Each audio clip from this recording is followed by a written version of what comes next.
You're listening to the OCD Stories podcast, hosted by me, Stuart Ralph. The OCD Stories is a podcast dedicated to raising awareness and understanding around obsessive-compulsive symptoms. I do this through interviewing inspired therapists, psychologists, and people who have experienced OCD. Welcome to the OCD Stories. And welcome to episode 303 of the podcast. And in this episode, I got on Tapio to talk about his OCD story. And Tapio is an aspiring film director from Finland. And in it, we talk obviously about his story in detail, sexual orientation themed OCD, health anxiety, gender identity themed OCD, going inpatient. We discuss meditation in detail and how this was helpful for him, how having friends with OCD and sharing humour about it in tough times was helpful for him, how he views intrusive thoughts, words of hope, his core fear, and much more. And thanks as always to NoCD for supporting the work that I do.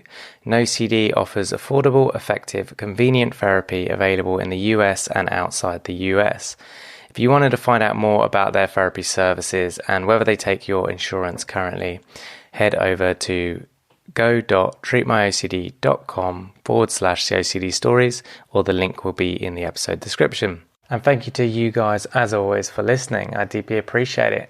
And without further ado, here is Tapio. Welcome to the show, Tapio.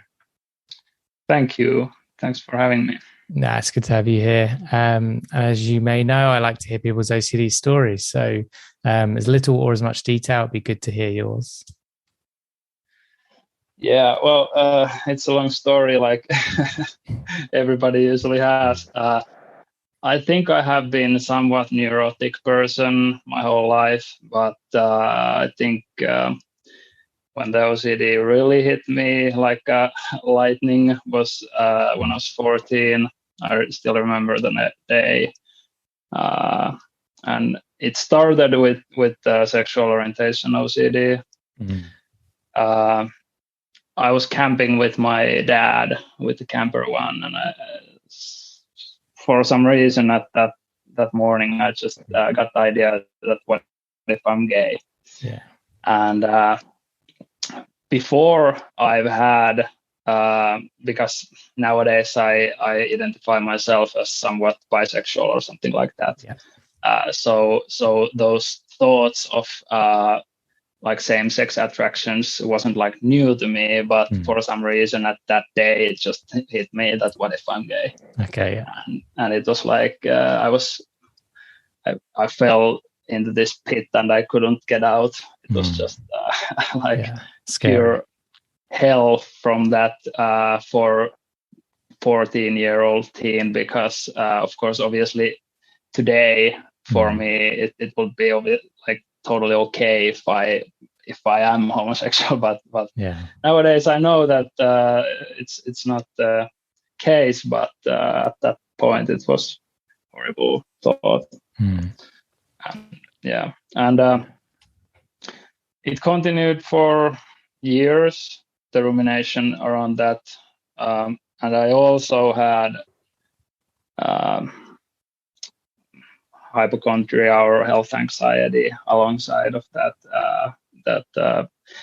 I have never been afraid of germs or anything like that, but it's more like diseases you can have without knowing it. Okay, yeah. So like STDs was a big deal for me, HIV and those. And also some neurological diseases like MS or something like that, and you name it, I've been ruminating about it.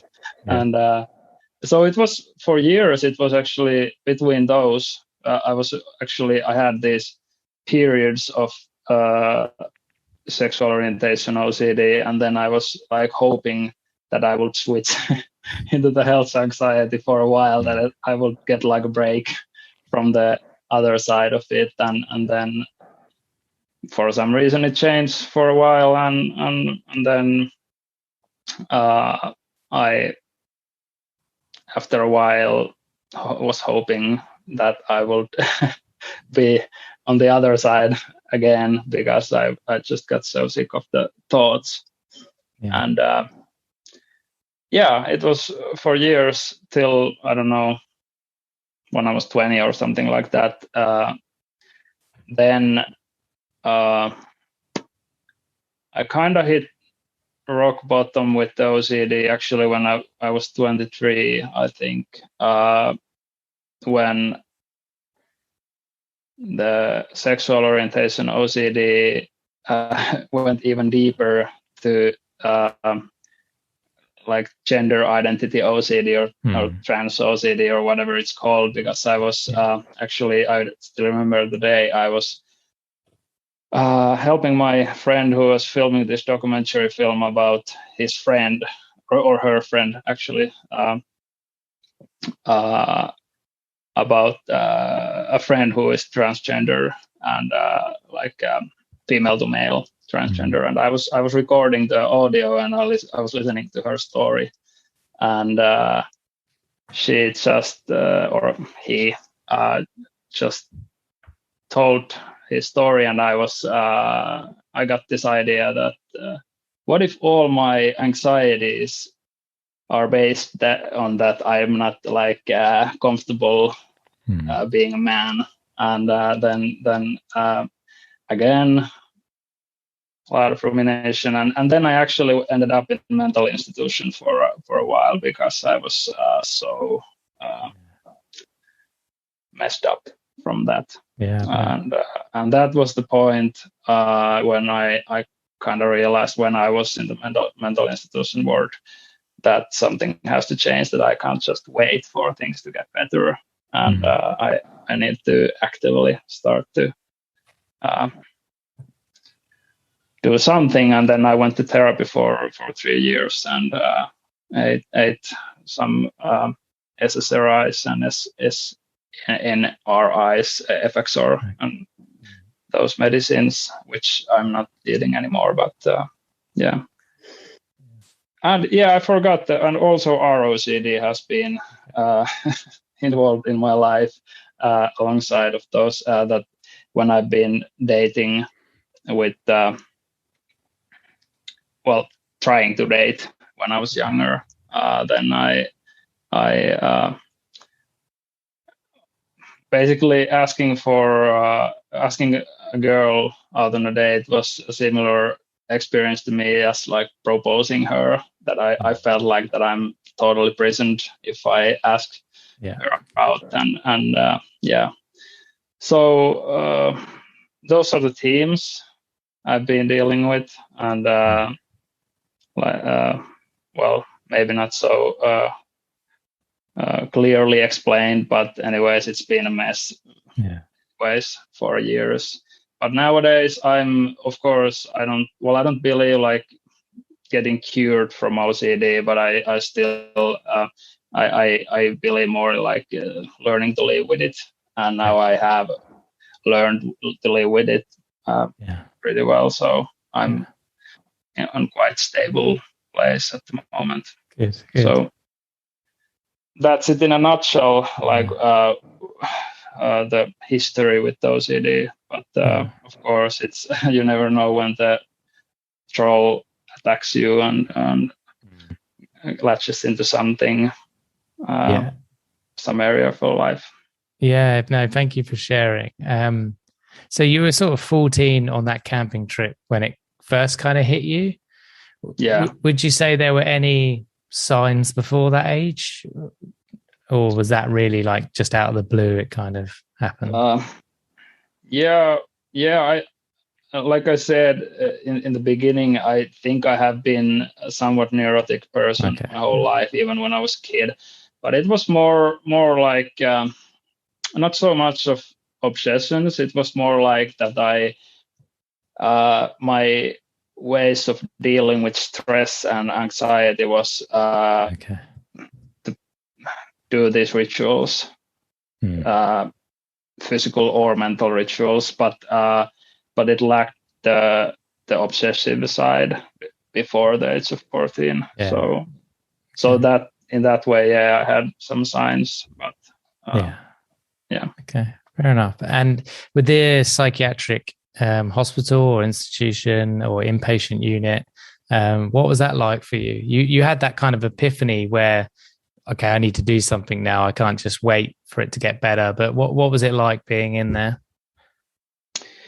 Actually, even though I was totally messed up, I still had my sense of humor left. I was actually kind of disappointed about the experience because I was expecting more like One Flew Over Cuckoo's Nest movie like experience. Well, there was a couple of quite interesting personalities, but it was quite restful to be there. It was even though, of course, I was totally messed up and very anxious, but at the same time, I felt kind of in peace there because the reason I wanted to go there was that I wanted to be in a place that I don't have to think about my family's emotions, that I was just able to be in a place that I'm just like lying on a bed or something like that, that I don't have to be a burden to my family, even though I of course know that they don't think that I'm a burden, but still that was the reason I wanted to, why I wanted to be there. But still the experience was good because I felt that when I got out from there, with the realization that something has to change, I was actually quite energized to fight against my mental health issues. But of course, I was still just a mess after the experience. But absolutely. And was it the kind of realization that, okay, I need to do something for this to change? Did that just come to you being in there, or did it come as a result of like therapy you had in there or group support or anything like that? Mostly, I just realized it by myself. It was just, I just felt that I have been waiting for things to get better for so many years that it's not coming by itself. No. That I have to actively. It's cliche to say fake it till you make it, but I think in mental health issues wise, it's true that you have to, like, it feels like faking when you crawling out from the pit, but once you are out, it starts to feel real. So so that was the thought behind it. Yeah, really good point. I think that's a good way to look at it. And sometimes when doing therapy for OCD, it may feel like this isn't working or this isn't going to work, and it's an act and I'm putting it on and I'm forcing it. But like you said, over time, it kind of comes true, fake it till you make it. And the brain relearns, etc. So with your family, because you mentioned them there, how was from the age of sort of 14 onwards until you went into the psychiatric hospital, how did it show up in the family? How did the family perceive the OCD, and et cetera, just anything you want to say on that? Yeah, well, it's not weird thing for them because it's in the family. I mean, like, I think my only family related kind of like diseases are mental health issues. So both of my uncles, or actually all of my uncles, my mother's side uncles, have had OCD/anxiety/depression, something like that, and my mom as well on some extent, and my dad haven't been giving me any opposite kind of genes that he also have had something like that in his past. So it's not like they think that it's, well, somewhat normal to have mental health issues. So it's not like something I have been hiding from them in any ways. Cool. So it's been totally okay, but I think I have been in my family maybe the worst case in this sense. But yeah, so I think that's it how they have. Yeah, cool. And you said earlier that you're doing okay now, like it's still there, but you've learned to live with the OCD. What changed for you from that realization in the hospital to now? What did you do to kind of help it get a bit better for you? I think that the biggest influence in my life has been meditation. I went to transcendental meditation course 5 or 6 years ago, and I did that for a couple of years. But I actually think that transcendental meditation is, at least for me, as effective as just basic mindfulness. I've done it now for not constantly, but like on off 4 years now, and it has taught me to have self-compassion and just to be okay with thoughts and with myself, basically. So that's the biggest influence. But of course, like I said, when I was there at the mental institution, I had that realization.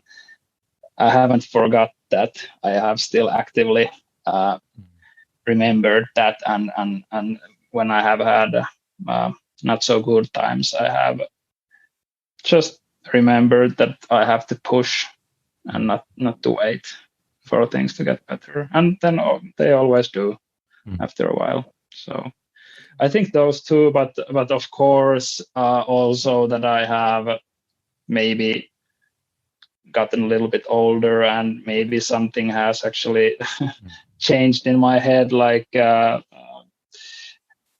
in neurochemistry wise as well, that I'm just not so unstable anymore. I'm not sure, but I think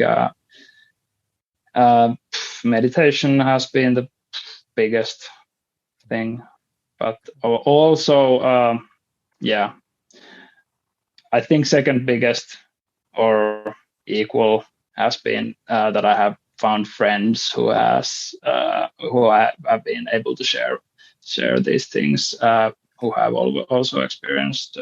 Actually, I have a couple of friends who has OCD as well, so It's been super helpful. And actually, my dear friend Sana has quite a similar like OCD that I have. So of course, tiny differences, but still very similar. So yeah, that's also a very big thing.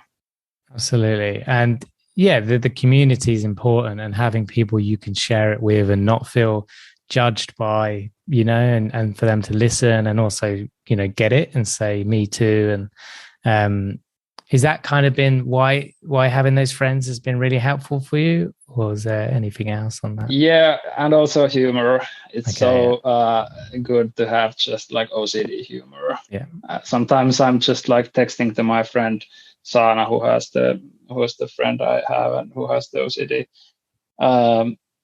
some short message that my brain is melting right now for this or that, and she totally gets it, and the humor part is so important as well, not to take things so seriously, because actually I think that taking life and things too seriously is what connects people who has OCD. Usually when I'm talking with people who has OCD, they tend to have this being too serious about the thoughts kind of thinking, me included. But I've realized it, and the humor part with the people who has OCD is tremendous help. Yeah, for that. I agree. It's a good point. Yeah, I think if you can get to a place where you can joke about the thoughts, you're showing your brain that this is irrelevant. This doesn't matter to me. Why do you keep showing me these thoughts? And it's when, as you say, we take it seriously, is when it's scary, and when we buy into them and believe it, and then we do compulsions, etc., etc. Yeah, totally. And humor always it's always good thing, but especially on this, I think it's been one of the greatest things. And and humor with the kind of easiness what I get in my head when I'm meditating, that it's also supporting the not taking things too seriously. So because I think people usually has a wrong kind of idea about meditation, that it's about clearing your mind or something like that. But I think that the most important thing is just to be compassionate to yourself. And for example, in mindfulness, if you are meditating and you get some thoughts in your head, which I used to start to beat myself, that why are you having these thoughts or something like that. But nowadays I'm just I try to be polite to the thoughts, polite and gentle. That if I get some thought in my head, I'm like, this kind of person, I think them as a person, that I'm dealing with them as they will be a person, that I'm polite to them and I'm gentle to them, and I'm not resisting them, and then they just go away or stays, but they are not bothering me anymore. So that's my idea about meditation and how it is so effective in anxiety related issues. Yeah, that's really interesting. So if I'm hearing you right, so when the thoughts appear, you're kind of treating them almost as a person who maybe that person's rude and a bit afraid, and it sounds like you're treating them or speaking to them with compassion almost to the thoughts of, oh, there you are, and being polite and just letting that rude person go on. Is that kind of what I'm hearing? Or and let them be, and it doesn't matter anymore whether they are leaving or not, because they are not bothering you. That's true. Of course, eventually the thoughts disappears, but it doesn't matter if it's now or 5 minutes later. It's because it's totally okay to be with them. So I think that realization with meditation has been tremendous help, not just in OCD wise, but in life in general, because if I think that the biggest problems in life are that if you're resisting things too much, and it's all applies to the OCD as well, of course, because if you're resisting thoughts, they will keep coming. Resist. But it's also in general in life that if you resist things, it's a big stressor to resist things. I don't say, of course, if there is something wrong with your life, of course you have to not live with it, but still it's different. You can do it from different place if you are not mentally resisting them. I'm not sure if you understand what I'm saying. But No, absolutely, I do. That's a very good point. Obviously there's things in your life that you can change and that should be changed if you can change them. But there's things in your life that you can't necessarily change. And I think that's where what you're saying about mindfulness comes in, of not resisting that and allowing it. And then when you allow it, it kind of bothers you less and then disappears when it's ready. And I like that when you said that when it's ready, because I think that when when you treat it with kindness and being polite to the thought. I like to use the word polite here for some reason, because that's how I feel when I'm dealing with them. That when you say that when it's ready, it feels like almost like I'm like when I'm having the thought, even if it's positive or negative or whatever, that it kind of like when you're cooking food and then it's ready and then it's going away. I'm not sure if that sounds totally ridiculous, but but still, I like that analogy of when it's ready. Yeah, it reminds me of acceptance commitment therapy. There's a metaphor called the jerk at the party, and the whole thing is, if there's a jerk, someone we don't like at the door of our party, they're trying to get in, and we can not let them in, and we can basically stand at the front door trying to keep them out. But the problem is the party's happening, we're not enjoying it, and that jerk's still trying to get in. So we're using all our energy trying to keep this jerk out. And if we just open the door and let the jerk in, we're not going to be completely happy about it, but we're making space for him or her. And then we're able to re-engage with our party, enjoy our party, and that jerk will probably leave the party when they want, But it's that kind of way of looking at thoughts. Yeah, and also you might even get friends with the jerk. Mm-hmm. Exactly. I mean, like that's also a possibility that it doesn't. I like it, and that the idea, and I feel the same way. So, overall, I think meditation and being not just the meditation, but the mindful way of thinking generally in life, it teaches you is not the only key when learning to live with the OCD, but it's one of the big keys, I think. Yeah, good point. And with this kind of realization of how you view your mind, view your thoughts, how long do you think you were meditating before you started to kind of think this way?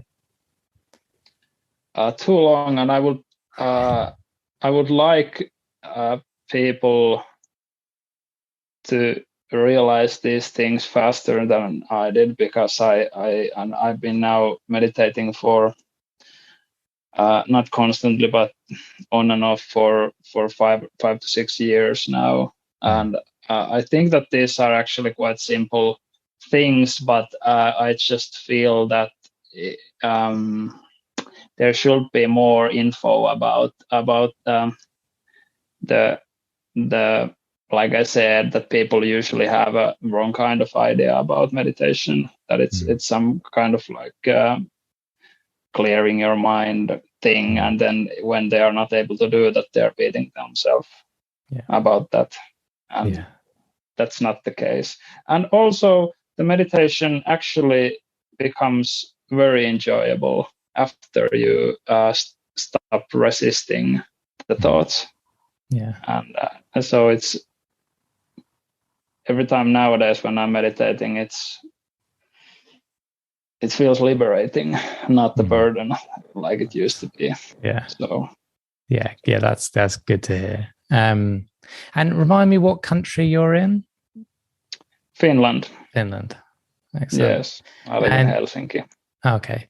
And what's Finland like around OCD in particular? As in, do people get it? Is there treatment available for people that want it? And just anything you want to say? Yeah, there is, but I think it's here similar like everywhere, that people usually have little wrong idea about OCD, that I'm also OCD because I do this or that. And I'm not offended about it, because I know that everybody is ignorant in some areas of life. I'm also ignorant in some things, and which I'm not aware because they're not involved in my life. But still, of course, it would be nice that people would know what kind of hell it brings to those people who has to live with OCD. But generally I think that it's same here as everywhere. Like people usually knows the kind of what it is, but not so deeply. But I think overall attitude towards mental health issues has improved a lot since, well, in the last 20 years or so. So it's not like a stigma to have mental health issues, which is very good, of course, because I think about mental health issues a similar way that somebody has diabetes or something like that. It's just malfunctioning in the body. Yeah, interesting. I'm glad Finland's changed. I'm sure most of Europe has. I'm sure there's parts that are slow too, but that's good to hear. Yeah, I don't think that Finland is pioneer in this sense, but still, I think we are like on the same level as everybody else. Yeah. So excellent, cool. So next question. I guess just words of hope for anyone listening, who has OCD, just words of hope or support that you'd like to share with them. Well, I think I kind of said it already with the meditation thing. I'm not trying to be too pushy with the meditation thing with people, because that never works if you're trying to push your own agenda or own ideas too much. But still, I think that, and also, well, like I said, the humor part. I wish I could say something new at this point, but still, I think I already said the words of hope with the humor part as well. That that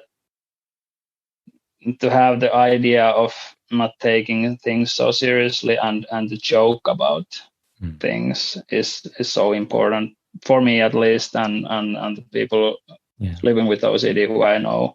So I think that's the most important thing actually with the meditation. So humor in a nutshell. Yeah, I like it. So, okay, so you can pick up the phone and call your 20-year-old you. What do you tell him? I will tell 20-year-old Tapio that listen to this is actually ROCD related thing, that listen to those feelings you have when you are with the person, not the feelings when you are not with the person. Because when I was dating and having ROCD things, the thoughts always came when I was alone.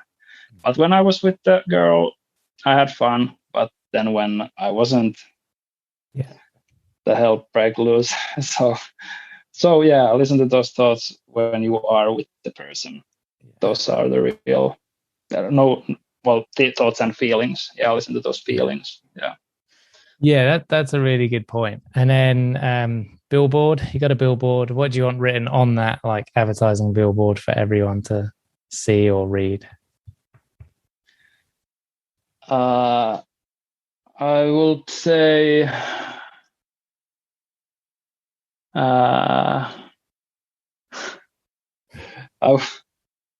would want to say listen to your stomach, which refers to not the saying that you should the gut feeling thing, but it's related to, it's kind of maybe a little bit hippie-ish or something like that, spiritual stuff, but that the referring to the like the centrum of the body, which is somewhere around your stomach or something like that. But because I have found that when you kind of like start to listen or think with too much with your just like head up here, you forgot that you are like your whole body and all that stuff. Even though it would be totally cryptic to people, they wouldn't understand it. But that's the thing came into my mind right now. Yeah, fair enough. Thank you for sharing. And then lastly, is there anything else that you wish you could have shared today? Yeah, I have actually. Yeah. So, like I was saying before, that I had that sexual orientation OCD, and then which evolved in the trans OCD thing.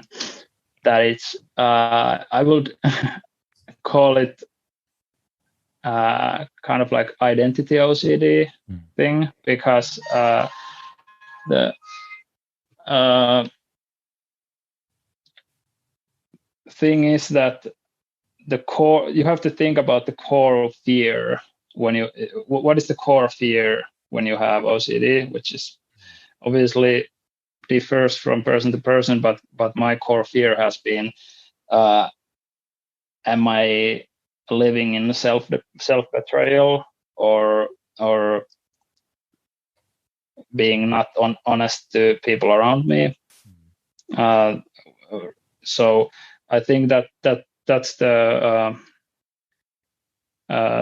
same thing in sexual orientation OCD and trans OCD, that is actually just identity OCD, because it's basically the question that, am I somebody else that I have been always thinking that I am?